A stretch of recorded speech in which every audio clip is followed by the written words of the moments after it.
Hello, ladies and gentlemen, boys and girls, readers of all persuasions. It is I, Gayla, and welcome back to Book Uncorked and Caffeinated. And as the thumbnail indicates, we're doing the mid-year tag today. And I figured instead of having coffee today, we'll do a little bubbles. So we have a sparkling rosé. So this will be a book and bubble.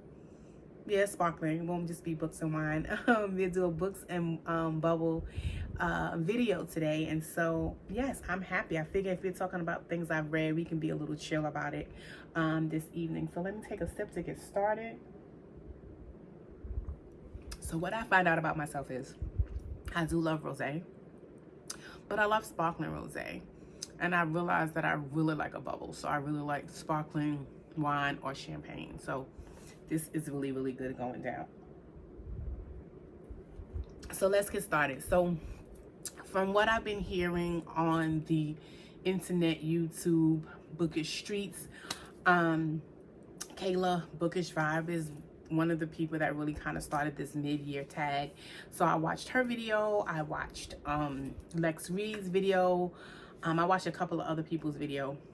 And I did this last year myself, so it's not like I'm unfamiliar. But I'm gonna have my laptop, my iPad up, so the questions, and then that way, and also I'll have the questions on the screen moving forward. So yeah, so let's just get started. So the first question is 12 questions. I'm probably gonna cut one out, and I'll let you know why. And so let's continue on. So the best book I've read thus far, hands down, Keeper of Lost Children by Sadiqa Johnson. This is actually my first read by Sadiqa. I haven't read The House of Eve.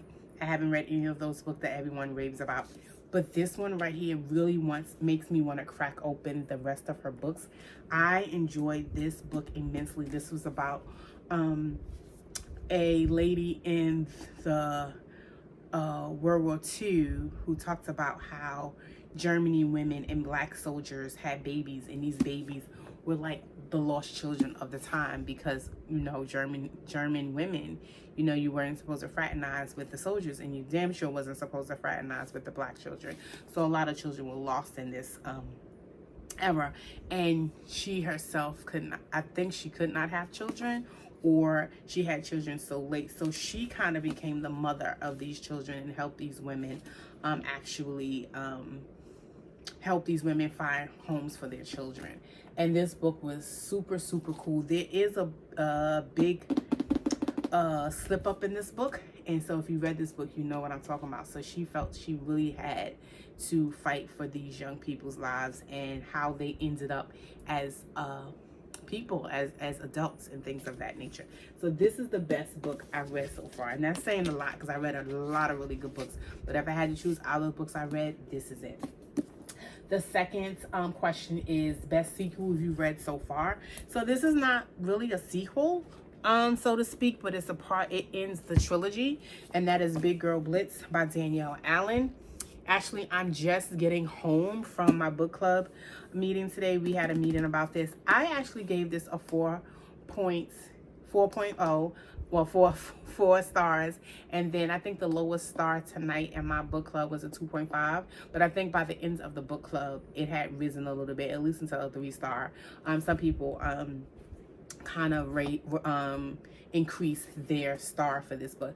I thoroughly enjoyed it. If you read it, you know Jasmine, you wanted to slit her throat a couple of times because of the miscommunication part.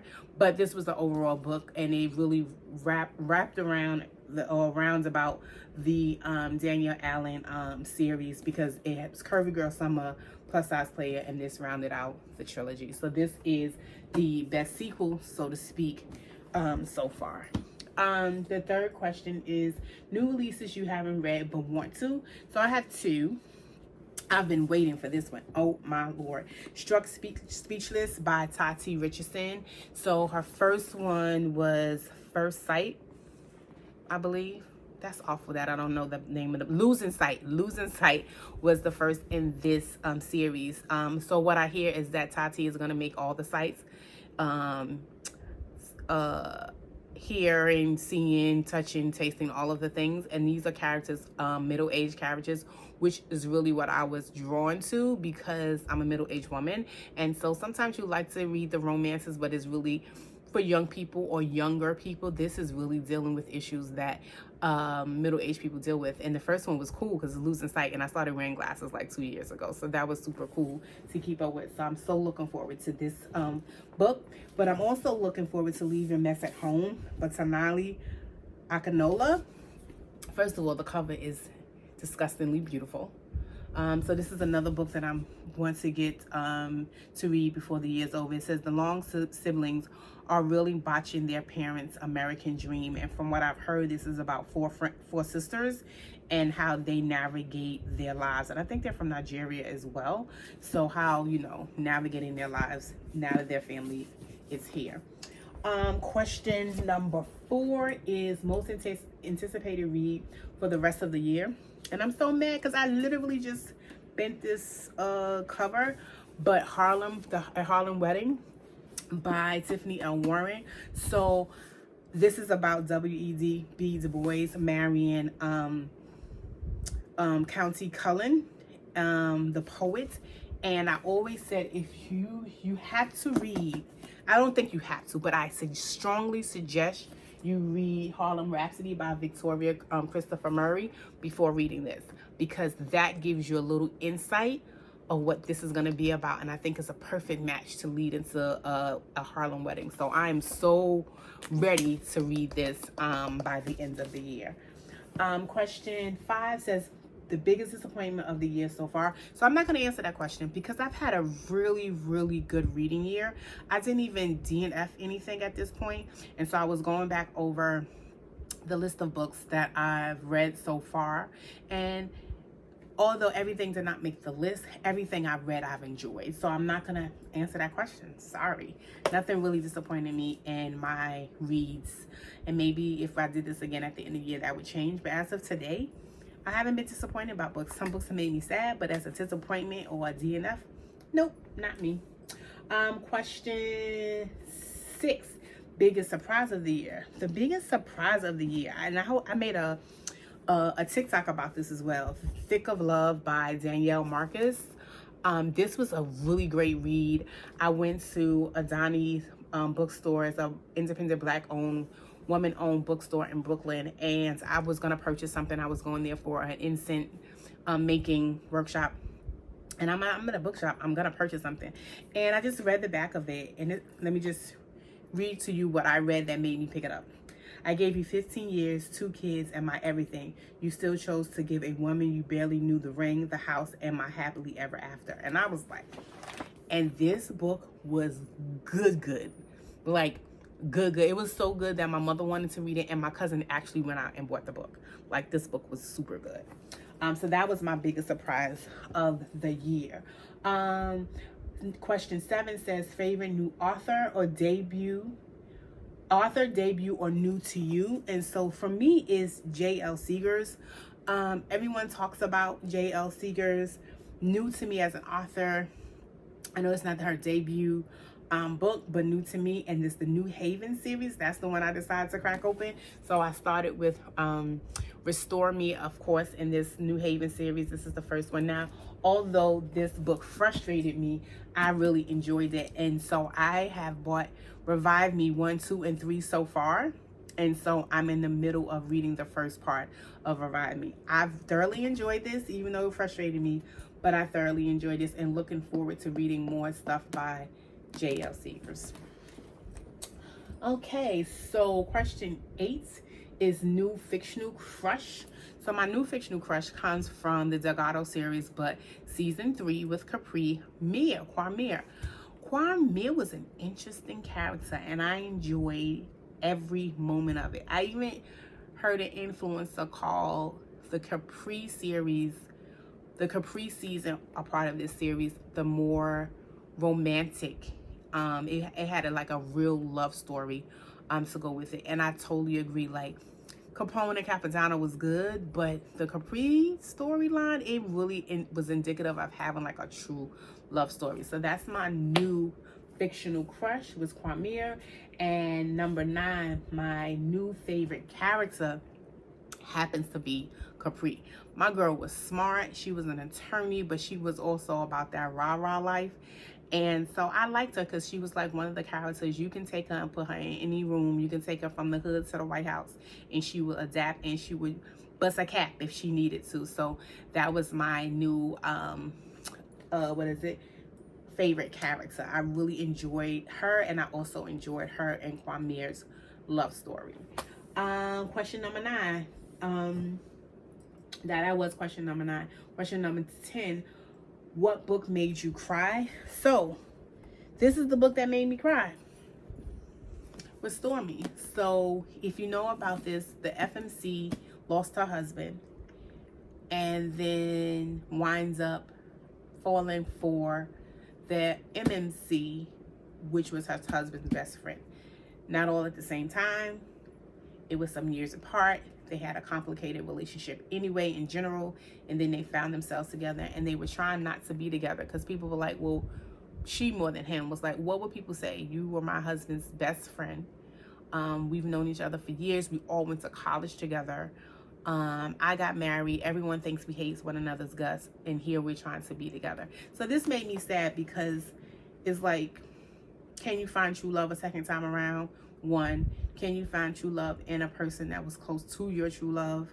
And how do you move on when you feel like you've found your true love, but there's love around the corner again? It was a very good book. I'm super interested in getting to the next part. I think it's a 6-book series. But it made me a little sad, and I cried a little bit. It was a couple of moments I was like, wow, they need some therapeutic sessions. Question 11. Book that made you happy? Hands down, If I Ruled the World by Amy Dubois Barnett. So this is fictional, but if you know about this time, let me just read about Amy. She's an award-winning media executive and author who's earned national acclaim as editor-in-chief of Honey Magazine, Ebony Magazine, and Teen People Magazine, where she made history as the first Black woman to helm a major mainstream U.S. magazine. To helm a major mainstream U.S. magazine as a deputy editor-in-chief of Harper's Bazaar. And so I remember her because she was the shit during the 90s. And I remember coming up in high school and reading those magazines and knowing who she was and how instrumental she was to the media space, both print media, music and fashion, and also being a Black woman. And so I was excited to read this book, and it did not disappoint. It was very nostalgic. I remember like a lot of the things that she talks about. Now, although she said this is not autobiographic, it's not an autobiography. It feels like it. Like if you remember the times, if you remember who she was, if you remember what was going on, it feels like she was kind of trying to throw you some nuggets without throwing you some nuggets. But I thoroughly enjoyed this. It brought me back to like music and movies and fashion and things that were going on. So, and I read some of it, but I listened to the majority of it, and I'm glad I did because like hearing what was going on at the time brought back all the fuzzies of the 90s. I don't care what nobody say. Can't nobody beat the 90s. Can't nobody beat the 90s. And last but not least, question 12. What books do you still need to read? So that's a bunch of books, baby. But these are the 4 that I decided to put on this list that I want to read or need to read by end of year. The Art of Loving You, the second part of the Forever Falling series by Natasha Bishop. So she wrote Only for the Weak. And this is the new copy. Well, these are the mass production books, but I got the NZ one. I like this one. I actually really love this cover. And so when I knew she had a few left, I ordered that. But also, I wanted my books to match. Yes, I'm that person as well. And so, Only for the Weak and The Art of Loving You. This is the one I have to read. I've read Only for the Weak. The second book that I have to read or would like to read by end of year is Galen by Galen, A Romance in Black by Walter Mosley. It's been years. This is on everyone's book list.